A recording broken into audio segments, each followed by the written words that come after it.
I am taking a look at the SH Figuarts Star Wars Rogue One K-2SO. I haven't seen this movie in its entirety, but from what I have been able to see, this droid is particularly funny. Comes off as dry and witty humor, but yeah, taking a look at the back of the box, classic Star Wars SH Figuarts packaging. Nothing too crazy or special. This guy doesn't really come with too many accessories except for hands, as far as I can see. But basically a nice, tall, very scary looking Galactic Empire droid. The folks at Bandai decided to go ahead and give you guys a display base to go along with this figure. I already have one, so I'm not really going to open it or unpackage it. It's basically the same thing as a Tamashii stand. So yeah, taking a look at the figure though, it's pretty cool. It's this nice gunmetal kind of gray. Nice lining on all the paint. Nothing's mushed up or anything like that. From what I can tell, it looks like a lot of articulation, but, you know, could change when I start actually playing with the thing.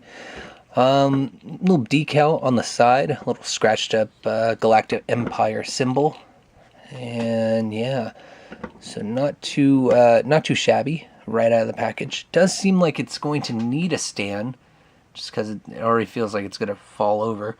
So let's go ahead and look at those hand accessories that come along with this figure. Despite the closed fists that already come along with the figure itself, we get two extra pairs of hands. These nice open palm hands, and I'll just warn you right now, this thumb piece came off really easily. I don't know if it's from cheap glue or what, but yeah, I'd have to super glue that back on. So, and then we also get some nice open palm hands, or sorry, gun holding fists. God, I haven't done this in a while. Some gun holding hands. Gun fists, whatever. Anyways, you get another pair. You can hold a weapon or maybe some sort of blunt object. Who knows? Swapping out the hands isn't too hard. You just basically pop them off. They're not a ball joint, but a simple long peg that you just insert into the hollowed out hands on the bottom, and you're gonna hear like kind of a pop. There you go. This figure comes with basically all the same articulation that a SH Figuarts would come with, except it's not hindered by any sort of rubber clothing or anything like that. Head is on a couple of ball joints, from what I can tell, but it can swerve all sorts of crazy ways, and it can rotate 360. Arm as well, 360, and it likes to bend back and forth, and then you get a single bend at the elbow and at the wrist, like so. And there is no pivot turning on the forearm, so get that out of the way. But there is at the bicep, so you can turn like that. So you get some nice articulation, some ab crunch in the torso right there, leaning back, leaning forward. So not too shabby there. The shoulder armor does kind of move a little bit, so it can move out of the way if you need it to. Then we move on to the legs, hips actually. Hips can move up, down about that much. Legs can kick up very high, like so. And then we get a nice bend at the knee. Yeah, no turn at the, or no rotation in the upper leg or anything like that. But you can at the ankle, and then you get a nice turn or a bend like that at the ankle. At the lower portion of the ankle, and then yep, the toes bend as well. So not too shabby in terms of articulation. It's pretty basic. It's a droid and it has no clothing, so I don't know really what people would be looking for, but it looks like you can get this guy in a lot of nice poses.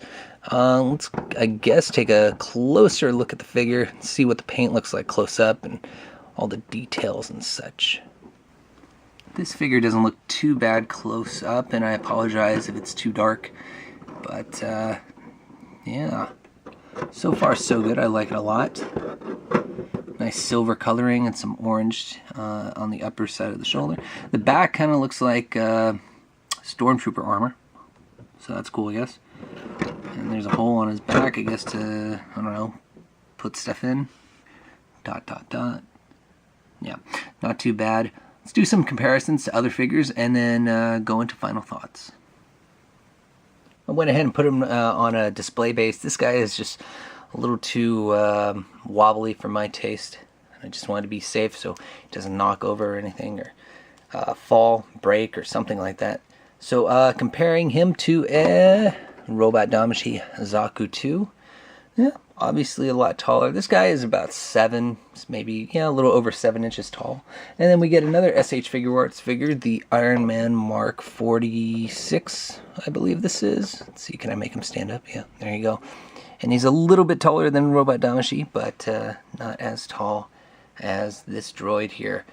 So, yeah, pretty tall. So that's it. That's my short little review on this SH Figuarts. And gotta say, it's not a disappointing figure, but it's not an over-the-top great figure. It's kind of just on the low scale of the middle, I want to say. It's basically, if you've seen the movie and you've really enjoyed the character and thought it was funny and all that stuff, then that's pretty much why you're going to get this figure. But I don't see this really being a centerpiece of a collection or anything like that. For what I got it for, which was I think about $30 or so off of AmiAmi.com, it wasn't that expensive, but I wanted to get it because I knew he'd be one of the more interesting characters from the movie, and it turned out to be right, or I turned out to be right. He was more interesting than most of the other characters in the movie, and well, at least from the parts I saw, and I enjoyed him quite a bit. So, yeah, it's a cool figure, I think. Is it worth $30? Probably not, but I got him anyways. So it's really up to you to get this figure or not. So, thanks, guys, for watching. I hope you enjoyed the short little SH Figuarts Star Wars review I had. And stay tuned for more figures. Peace.